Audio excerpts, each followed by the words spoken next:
जानकारी में आपका बहुत बहुत स्वागत। मैं हूं आपके साथ मनोराज सक्सेना और मैं हूं आपके साथ आयुषी गुप्ता। बड़ी खबर टोंक से है। आपको बता दें कि जहां जेल में बंद निर्दलीय प्रत्याशी नरेश मीणा की सोमवार को जेल से पेशी हुई।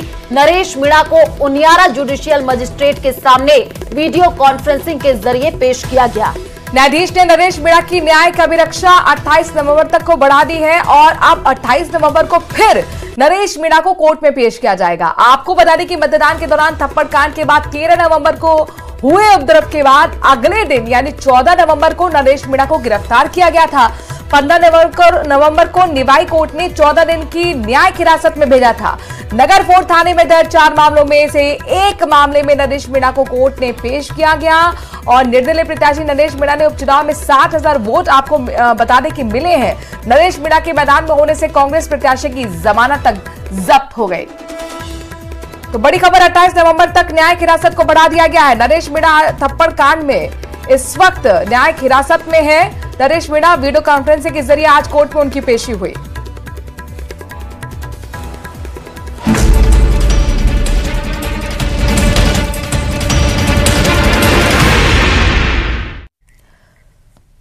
खबर उदयपुर से है, जहां पर मेवाड़ के पूर्व राज परिवार विवाद मामले में बड़ा अपडेट सामने आया है। यहां पर पत्थरबाजी के मामले में घंटाघर थाने में 2 केस दर्ज हो गए हैं।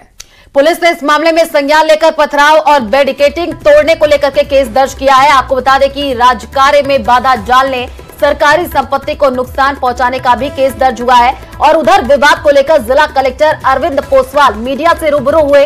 उन्होंने कहा कि जिले में कानून व्यवस्था खराब करने वालों के खिलाफ कड़ी से कड़ी कार्रवाई की जाएगी। वहीं धूड़ी को सीज करने के सवाल पर जिला कलेक्टर ने कहा कि उस क्षेत्र की रिसीविंग कर ली गई है और आगे की कार्रवाई जो है वो की जा रही है।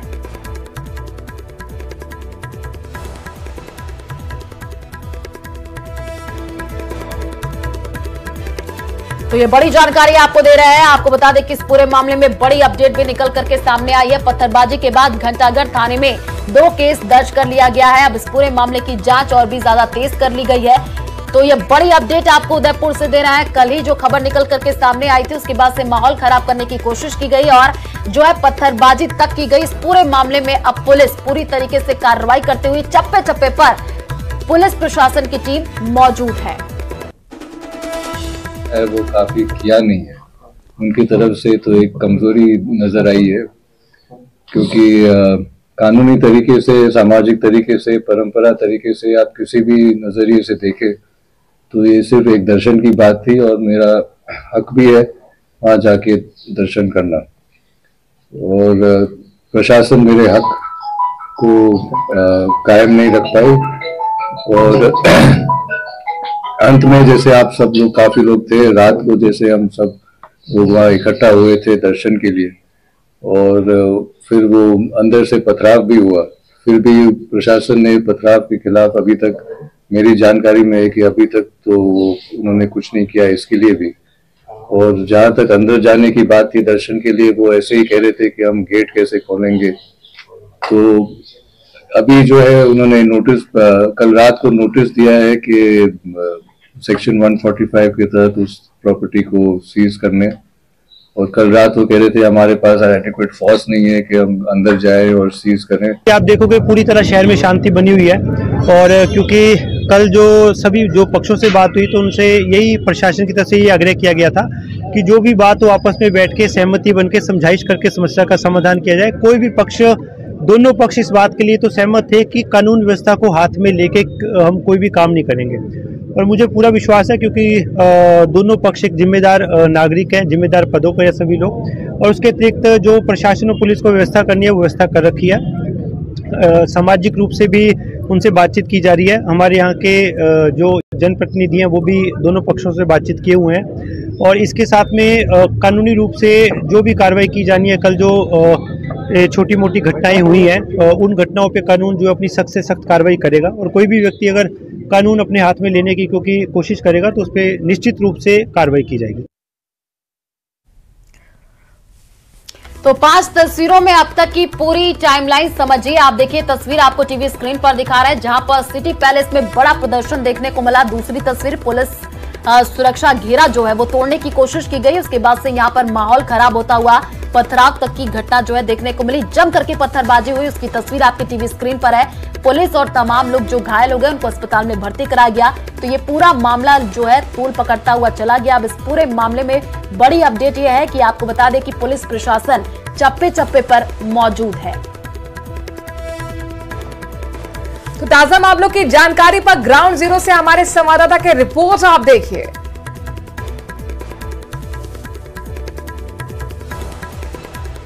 राज परिवार के संपत्ति विवाद के चलते तनाव लगातार बना हुआ है और जो रास्ता जगदीश मंदिर से सिटी पैलेस की ओर जाता है उस रास्ते पर कड़ी सुरक्षा व्यवस्था की गई है, बैरिकेटिंग लगाई गई है, उसे बढ़ा दिया गया और जाप्ता बढ़ाया गया। आप देखिए कि हर लेयर पर हर जगह जो है 3 लेयर में बैरिकेड लगाया गया है ताकि किसी भी तरह से कोई भी व्यक्ति जो कि अनाधिकृत रूप से अंदर प्रवेश करना चाहे भीड़ के रूप में उन्हें रोका जा सके। और भी जो रास्ते हैं जो कि सिटी पैलेस के इस मुख्य मार्ग की तरफ आते हैं उन सारे रास्तों पर बैरिकेड लगाकर उन्हें बंद कर दिया है और जो पुलिस की जो टीम है वो टीमें जगह जगह पर तैनात की गई। इसके अलावा मैं आपको सिटी पैलेस का वो द्वार भी दिखाऊंगा। आप देखिए कि ये सिटी पैलेस का मुख्य द्वार है जहां पर कल सबसे ज्यादा उपद्रव देखने को मिला था, सबसे ज्यादा तनाव यहाँ देखने को मिला था क्योंकि इसी जगह से भीड़ आक्रोशित होते हुए सिटी पैलेस के मुख्य द्वार तक पहुंच गई थी। उस द्वार पर पहुंचने के बाद में भीड़ में से कुछ लोगों ने पैलेस की दीवारों पर चढ़ना शुरू कर दिया, दरवाजे को तोड़ने की कोशिश करना शुरू कर दिया था। उसके बाद जब 3-4 लोग पैलेस की दीवार पर चढ़ गए तो पैलेस के अंदर जो लोग मौजूद थे वहां से अचानक बड़े बड़े पत्थर जो है वो दीवारों से बाहर आने लगे और जब अंदर से पत्थराव शुरू हुआ तो बाहर से भी जो लोग मौजूद थे उन्होंने पैलेस के अंदर जमकर पत्थर फेंके थे। उस समय बेहद तनावपूर्ण स्थिति हो गई। इस बीच में जिला कलेक्टर द्वारा यह आदेश जारी किया गया कि जिस स्थान को जिस धुनी दर्शन वाले स्थान जो जिसको लेकर विवाद चल रहा है उस स्थान को अधिग्रहित किया जाएगा। आप देखिए वो नोटिस, मैं चाहूंगा कि थोड़ा हम जूम करके उस नोटिस को दिखाने की कोशिश करें। ये वो नोटिस है जो कि अभी भी सिटी पैलेस के प्रवेश द्वार पर चस्पा किया हुआ है और इसमें ये स्पष्ट तौर पर बताया गया कि जो स्थान धुनी दर्शन का है और वहां जाने का जो रास्ता है उसके लिए घंटाघर थाना अधिकारी को रिसीवर नियुक्त किया गया और वे इस जगह का अधिग्रहण करने के साथ ही आगे की कार्रवाई को अंजाम देंगे। फिलहाल यह आश्वासन विश्वराज सिंह मेवाड़ को दिया गया था कि जो रिसीवर नियुक्त किया गया है वे रिसीवर अग्रिम कार्रवाई करते हुए जब इसे कुर्क करेंगे, इसका अधिग्रहण करेंगे, उसके बाद संभवतः जिला प्रशासन ये कोशिश करेगा कि विश्वराज सिंह मेवाड़ और उनके जो कुछ समर्थक जो कि प्रशासन द्वारा तय किए जाएंगे उन समर्थकों को अंदर ले जाकर धुनी के दर्शन करवाए जाए। हालांकि अभी इस पर असमंजस बना हुआ है क्योंकि सिटी पैलेस प्रबंधन इस बात को लेकर कतई तैयार नहीं है कि विश्वराज सिंह मेवाड़ या उनका कोई भी समर्थक सिटी पैलेस के अंदर प्रवेश करे। वो अभी भी किसी भी तरह की स्वीकृति देने को तैयार नहीं है। तो ऐसे में देखना होगा कि कैसे इस आदेश की पालना जिला प्रशासन कराता है क्योंकि 24 घंटे की मोहलत जिला प्रशासन द्वारा सिटी पैलेस प्रबंधन को दी गई थी कि कल जिस तरह का घटनाक्रम हुआ और जो नोटिस दिया गया उसके एवज में सिटी पैलेस प्रबंधन को जवाब देना है। ऐसे में अब क्या जवाब सामने आता है, क्या सिटी पैलेस प्रबंधन कानूनी राय लेता है, क्या इस पूरे मसले को कानूनी पेचीदगियों में उलझा देता है, ये देखना होगा। आज शाम तक स्थितियां बहुत ज्यादा स्पष्ट होती हुई नजर आएगी। कपिल श्रीमाली, न्यूज़ 18 उदयपुर। और चलिए अब हम आपको मेवाड़ राजवंश के बारे में बताते हैं ताकि पूर्व राज परिवार की संपत्ति का पूरा विवाद आसानी से समझा जा सके।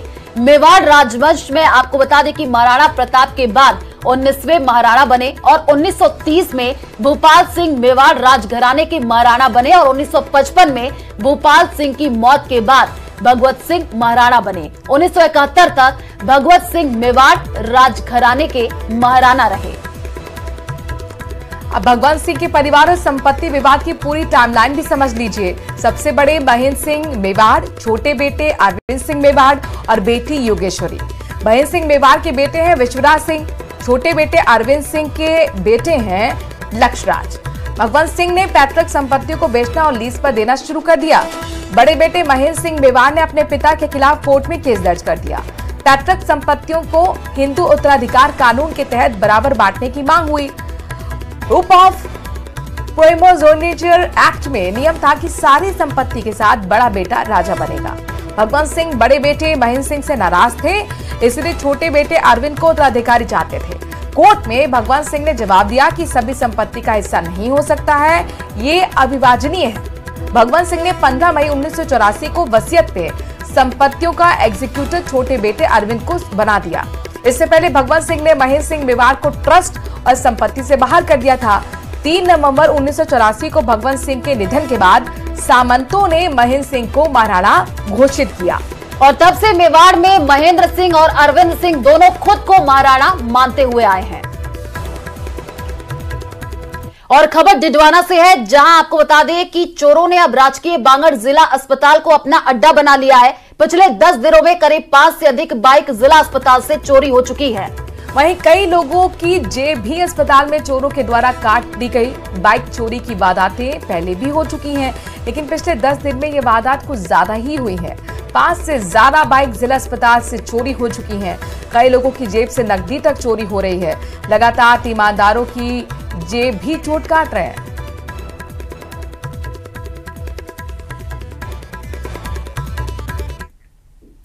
बिछीवाड़ा थाना पुलिस ने अवैध शराब तस्कर के खिलाफ कार्रवाई की है और रतनपुर बॉर्डर पर अवैध शराब से भरे हुए एक कंटेनर को जब्त भी किया है। और पुलिस ने कंटेनर से 10 लाख की शराब बरामद करते हुए चालक सहित 2 तस्करों को गिरफ्तार किया है। परचूनी के सामान की आड़ में शराब तस्करी की जा रही थी और बिछीवाड़ा थानाधिकारी कैलाश सोनी ने यह बताया कि जिले में अवैध शराब तस्करी के खिलाफ अभियान चलाया है और पुलिस ने कंटेनर में रखे शराब के कार्टन की गिनती की तो अवैध शराब के 175 कार्टन मिले हैं। आबकारी अधिनियम में चालक और उसके साथी को गिरफ्तार किया गया। पुलिस पूछताछ में शराब को हरियाणा से भरकर गुजरात तस्करी करना बताया गया है।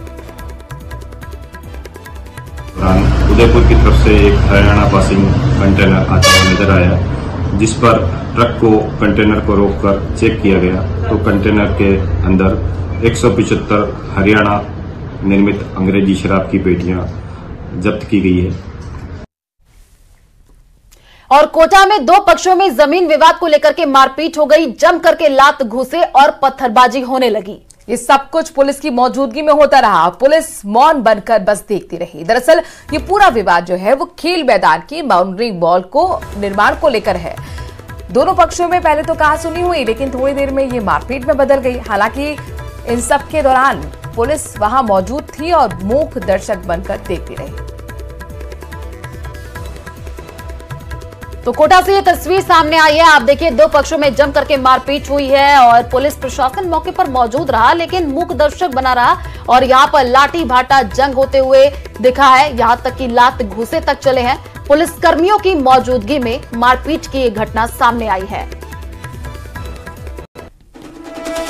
हाईकोर्ट जोधपुर में राजसमंद लोकसभा चुनाव को लेकर निर्दलीय प्रत्याशी जितेंद्र कुमार खटीक की दायर याचिका पर नोटिस जारी हुआ है। राजसमंद सांसद महिमा सिंह नाथद्वारा एमएलए विश्वराज सिंह मेवाड़, विधायक दीप्ति माहेश्वरी सहित अन्य को नोटिस जारी कर दिया गया है और इस मामले की अगली सुनवाई 16 दिसंबर को होगी। जज मदन गोपाल व्यास की एकल पीठ ने नोटिस जारी किया है। याचिकाकर्ता जितेंद्र कुमार खटीक ने बताया कि नामांकन में गलत शपथ पत्र पेश किया था।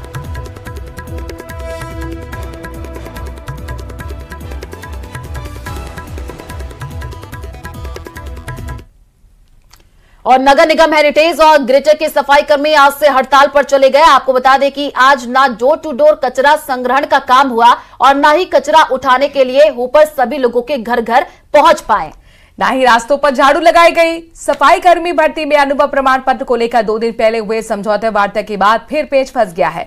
कल सुबह अनुभव प्रमाण पत्र जारी नहीं होने पर वाल्मीकि समाज के कर्मचारियों ने नगर निगम हेरिटेज मुख्यालय पर हंगामा किया। 2 दौर की निगम प्रशासन के साथ बातचीत के बाद वाल्मीकि समाज के सफाई कर्मियों ने सामूहिक अवकाश पर जाने का ऐलान कर दिया और आज काम रोक भी दिया गया। जयपुर में हेरिटेज निगम पहुंचकर हड़ताल पर बात की हमारे संवाददाता अरबाज अहमद ने। मामले में जयपुर के जो सफाई कर्मचारी हैं वो हड़ताल पर आ गए हैं और राजस्थान में इस हड़ताल को पहुंचाने की तैयारी की जा रही है। राजधानी जयपुर में करीब 8000 कर्मचारी हैं, 300 टन कचरा रोज उठाया जाता है। इन हालात के अंदर जिस तरह से परेशानी पैदा होंगी वो एक बड़ा सवाल है। प्रदेश में राइजिंग राजस्थान से लेकर के स्वच्छता सर्वेक्षण और जो टूरिज्म सीजन है, इन तमाम चीज़ों को लेकर के सवाल उठाए जा रहे हैं। आप देख सकते हैं कि जिस तरह से अपनी झाड़ुओं को यहाँ रख करके, होटर्स को खड़ा करके सफाई कर्मचारी यहाँ बैठ गए हैं। एक बड़ा संदेश है कि जो अनुभव प्रमाण पत्र इनसे मांगे गए, उसमें जो समझौता हुआ था उसके मुताबिक काम नहीं किया गया और गैर वाल्मीकि समाज के लोगों को और ख़ासतौर पर सीवर के काम के लिए महिलाओं को जो अनुभव प्रमाण पत्र जारी किए गए हैं उसको लेकर के नाराज़गी। यहाँ पर सभी लोग बैठ चुके हैं, काम छोड़ चुके हैं और सीधा एक ही सवाल है कि जो इनकी बात हुई थी, जो मांग हुई थी, उसके मुताबिक, समझौते के मुताबिक जो है अनुभव प्रमाण पत्र जारी किया जाए। बड़ी पेचीदगी ये है कि कल आखिरी तारीख है, ऐसे में भर्ती की आखिरी तारीख भी आगे बढ़ सकती है। नंद किशोर डंडोरी हमारे साथ में मौजूद हैं। सर, सभी लोगों ने हड़ताल कर दी है, आपके जयपुर के सभी कर्मचारी यहाँ आ चुके हैं और हाजिरी गांव से पहुँच रहे हैं। क्यों ये स्थिति हुई और क्या बुनियादी परेशानी है? बिल्कुल, अनुभव प्रमाण पत्र में काफ़ी बाधाएं उत्पन्न हो रही है हमको। जो हमसे जो समझौता किया था उस समझौते के अनुसार अधिकारी अनुभव प्रमाण पत्र जारी नहीं कर रहे हैं, ESI PF की डिमांड कर रहे हैं, जबकि ESI PF की डिमांड की जो कोई बात ही नहीं थी। हमने उस समय भी अधिकारियों से निवेदन किया था कि साहब आप जो ESI PF की डिमांड कर रहे हो वो गलत है। जब आपने ESI PF जमा ही नहीं करवाया कर्मचारियों का, ठेकेदार से आपने ESI PF के पैसे ही नहीं दिए और उसको करोड़ों रुपए का जब आपने भुगतान किया है, जब उसको करोड़ों रुपए का आप भुगतान कर रहे थे उस समय ESI PF की क्यों नहीं मांग की गई? आपको ने क्यों नहीं देखा कि ESI PF कर्मचारियों का जमा है या नहीं है? और अजमेर से बड़ी खबर आ रही है। अजमेर दरगाह मामले में दोपहर 2:30 से लेकर 3 बजे तक सुनवाई होगी। अजमेर सिविल न्यायालय पश्चिम में वाद लगाया गया है। तो परिवादी हिंदू सेवा राष्ट्रीय अध्यक्ष विष्णु गुप्ता ने जो है दावा लगाया था और वाद की कमी पूर्ति को अधिवक्ता द्वारा जो है पूर्ण किया गया।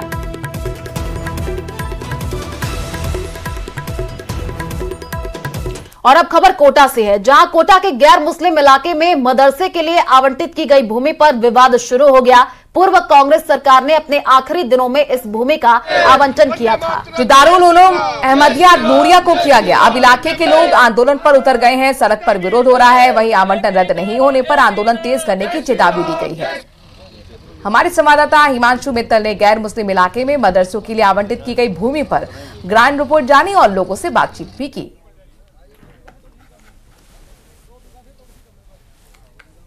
गैर मुस्लिम इलाके में मदरसे के लिए आवंटित की गई भूमि पर शुरू हो गया है बवाल। पूर्ववर्ती कांग्रेस सरकार ने अपने आखिरी दिनों में गैर मुस्लिम इलाके में एक भूमि आवंटित कर दी, वो भी मदरसे के लिए, वो भी गैर मुस्लिम इलाके में।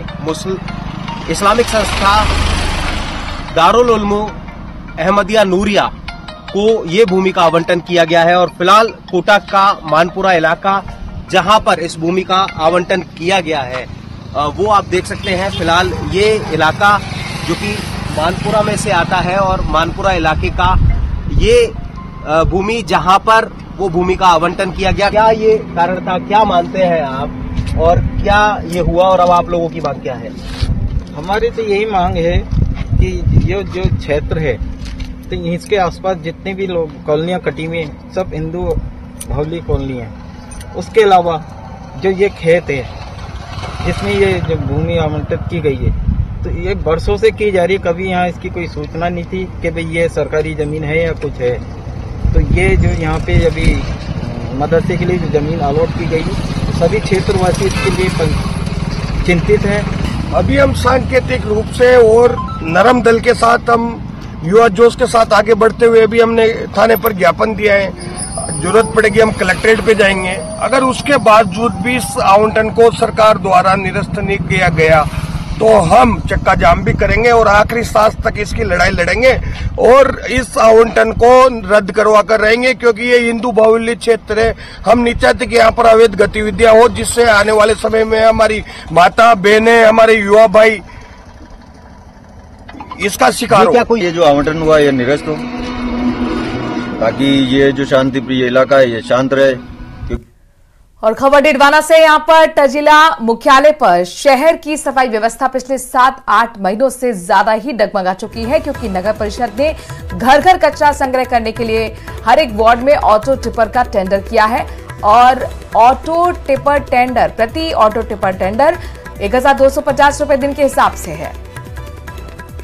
इसके बावजूद भी ठेकेदार के द्वारा अपनी मनमानी की जा रही है और प्रत्येक वार्ड में पिछले 7-8 महीनों से ऑटो टिपर नहीं चले हैं।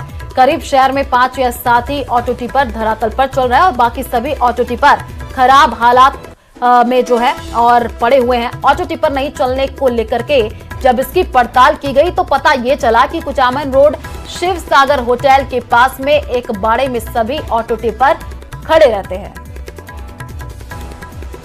सही है कि ऑटो टिपर कॉन्ट्रैक्टर को दिए हुए थे, कॉन्ट्रैक्ट हो रखा था, इसमें उस कॉन्ट्रैक्टर को काफ़ी टाइम से भुगतान भी नहीं मिला था और उसको दिया था, परंतु उसमें कुछ ऑटो टिपर हैं जो मेंटेनेंस पर हैं, इस वजह से वो अभी मेंटेनेंस के लिए वो गए हुए हैं और अभी वर्तमान में 5-7 ऑटो टिपर चल रहे हैं। उनकी पब्लिक की व्यवस्था के लिए हमने ट्रैक्टर ट्रॉली अलग से लगा रखे हैं ताकि ये उनकी पूर्ति करते रहें। माउंट आबू में राज्य सरकार के रोडप विभाग द्वारा पिछले करीबन 2 दशक से सीवरेज योजना का कार्य चल रहा है, लेकिन इसके कार्य की पोल तब खुल गई जब 2 महीने पूर्व माउंट आबू की नक्की झील में सीवरेज की लाइन फटने, नक्की झील में गंदगी फैली और बड़ी मुश्किल से इस गंदगी को रोका गया। तो वहीं माउंट आबू के अलवर पैलेस तालाब में सीवरेज चेक पॉइंट पर लाइन फटने से भारी मात्रा में गंदा पानी तालाब में जाने लगा। यहाँ विश्व प्रसिद्ध शिव मंदिर भी है और आदर्श विद्या मंदिर स्कूल भी, जहाँ देश के कोने कोने से बच्चे पढ़ने आते हैं। यहाँ इस परिसर में एक वेद विद्यालय चलता है, संस्कृत विद्यालय, और एक सीबीएसई पैटर्न से 450 बच्चे का एक विद्यालय और चलता है। एक मंदिर परिसर है और गौशाला है। खेतीबाड़ी की बहुत बड़ा हिस्सा खेतीबाड़ी में यूज आता है। तो ये सारा ही हमारे जो झील का पानी मंदिर में और विद्यालय में और गौशाला में इस्तेमाल किया जाता है। जब से ये सीवरेज वाला काम चला है, सारी ही ये आबू की जो नगरी है, एक काशी नाम से जानी जाती है, पवित्र नगरी को एकदम से अपवित्र करके रख दिया है। राजसमंद के रेल बगरा के बाबड़िया कला में भगवान शालीमार्ग और माता तुलसी विवाह के बाद रिसेप्शन का अनूठा कार्यक्रम आयोजित किया गया। बाबड़िया कला के ग्रामीणों द्वारा आयोजित इस कार्यक्रम में हजारों श्रद्धालुओं ने शिरकत की। तो तस्वीरें भी आपको राजसमंद के दिखा रहे हैं। आपको बता दें कि कोतड़ी गांव से माता तुलसी के पीहर पक्ष को बुलाकर जो है पावना रस्म का आयोजन किया गया और तुलसा जी के पीहर पक्ष द्वारा 61,151 रुपए नगद और भगवान शालीग्राम सहित वर पक्ष के परिजनों को वस्त्र भेंट किए गए। और यहाँ पावना कला प्रोग्राम रखा भगवान ठाकुर जी का और तुलसा माता का। उस प्रोग्राम में हम यहाँ सब एकत्रित होकर ट्रैक्टर द्वारा हम यहाँ सब प्रोग्राम में पधारे। यहाँ तुलसा जी का उनका रिसेप्शन रखा और वहाँ से पावना रीति का प्रोग्राम रखा। इसमें भगवान के यहाँ थाली में 61,000 जैसे पैसे रखकर और उनके कपड़े लते और ऐसा पावना रीति में लेके। और इसी के साथ अभी के लिए इस बुलेटिन में इतना ही और आगे आपको दिखा